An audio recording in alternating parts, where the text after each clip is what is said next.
Tiba-tiba kardus yang ditutupi kain kafan itu meledak. Doni terperanjat kaget, tapi seluruh keberaniannya ia kumpulkan demi cita-cita yang selama ini diimpikannya. Sebut saja namanya Doni, berusia 45 tahun, berasal dari Karawang, seorang pengusaha yang malang karena tertipu oleh teman bisnisnya. Uang senilai 2 miliar rupiah pun raib ditelan oleh teman bisnisnya itu.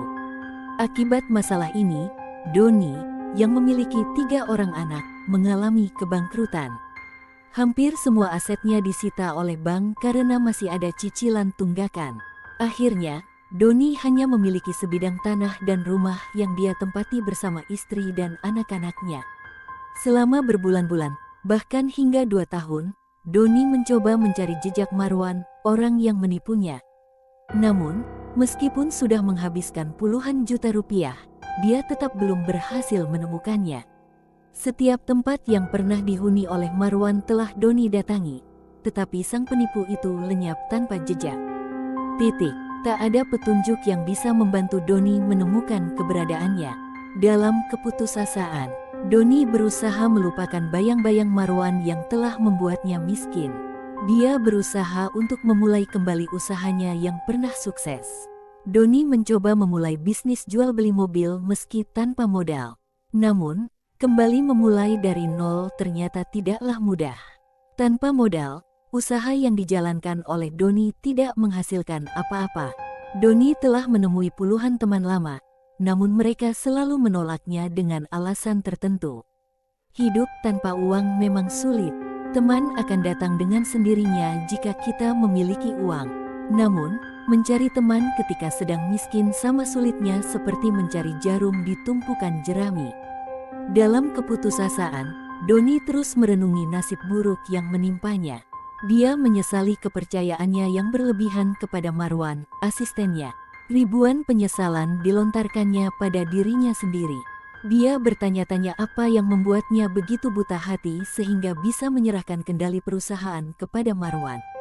Dengan kekuasaan yang dimilikinya, Marwan berhasil mengambil banyak aset perusahaan dan memindahkannya ke rekening pribadinya. Suatu hari, di stasiun kereta, Doni bertemu dengan Ridwan, seorang pemuda yang gemar dengan hal-hal mistis. Dari cerita Ridwan, Doni mendengar tentang Ki Joko, seorang spiritualis yang konon bisa membantu masalah ekonominya. Pertemuan singkat dengan Ridwan memberikan sedikit harapan bagi Doni yang tengah dilanda keputusasaan. Sudah lebih dari 4 tahun dia merasakan kehancuran, dengan istri dan anak-anaknya hidup dalam keterbatasan. Seluruh kekayaannya telah habis terjual, bahkan untuk memenuhi kebutuhan makan sehari-hari pun seringkali Doni harus meminta bantuan kepada saudara-saudaranya. Meski belum sepenuhnya yakin, cerita tentang Ki Joko yang mampu membantu masalah ekonomi membawa sedikit harapan bagi Doni. Oleh karena itu, dia memutuskan untuk menghubungi Ki Joko dan mengunjungi rumahnya. Ketika Doni sampai di sana, Ki Joko sedang berada di rumah. Doni menceritakan seluruh pengalaman pahitnya, termasuk kesulitan menghadapi masa depan dan tanggung jawabnya terhadap anak-anak yang kini sudah remaja. Beginilah keadaannya, Ki. Saya benar-benar terpuruk. Saya tidak tahu lagi harus meminta bantuan kepada siapa. Jika memang ritual pesugihan ini memerlukan tumbal, saya akan menjalaninya, ungkap Doni kepada Ki Joko. Saya akan mencoba membantu Anda. Saya akan melihat apakah Anda memiliki hak atas pesugihan ini atau tidak. Karena tidak semua orang dapat berhasil menjalankan ritual ini. Namun, jika Anda bersedia menggunakan tumbal, kemungkinan kesuksesan akan lebih besar, jelas Ki Joko. Iya Ki, saya ingin yang terbaik untuk keluarga saya. Saya sudah lelah memikirkan hidup ini. Saya ingin membuat istri dan anak-anak saya bahagia, meskipun harus menanggung risiko besar, kata Doni. Setelah melakukan konsultasi cukup lama dengan Ki Joko, akhirnya Doni pulang dengan perasaan lega. Dia diminta untuk menyiapkan segala keperluan untuk ritual tersebut, termasuk persiapan untuk mengundang kekuatan gaib yang dapat membawa rezeki bagi Doni. Sementara itu, Ki Joko akan melakukan ritualnya sendiri untuk mengetahui apakah Doni memiliki hak atas pesugihan ini. Seminggu berlalu, Doni kembali ke rumah Ki Joko yang telah menyiapkan segala persiapan untuk ritual. Tiba di rumah Ki Joko sekitar pukul 4 subuh setelah perjalanan menggunakan kereta malam. Sesuai permintaan Ki Joko, Doni memiliki waktu 1 hari untuk istirahat sebelum ritual dilaksanakan pada malam harinya. Alhamdulillah, Anda datang tepat waktu. Sekarang Anda bisa istirahat dulu sebelum ritual, sambut Ki Joko seraya menyalami Doni. Tentu, Ki, saya sudah tidak sabar untuk menjalankan ritual ini, jawab Doni. Sabarlah, saya melihat bahwa Anda memiliki hak atas dana gaib ini. Namun, saya tidak bisa menentukan jumlahnya. Lebih baik Anda istirahat sekarang, malam nanti kita akan melakukan ritual yang berisiko, jelas Ki Joko. Ki Joko kemudian menjelaskan prosesi ritual yang akan mereka lakukan, mengingatkan Doni untuk berkonsentrasi penuh. Kesalahan dalam ritual dapat berakibat serius, bahkan mengakibatkan Doni menjadi korban dari makhluk gaib yang mengendalikan dana gaib tersebut.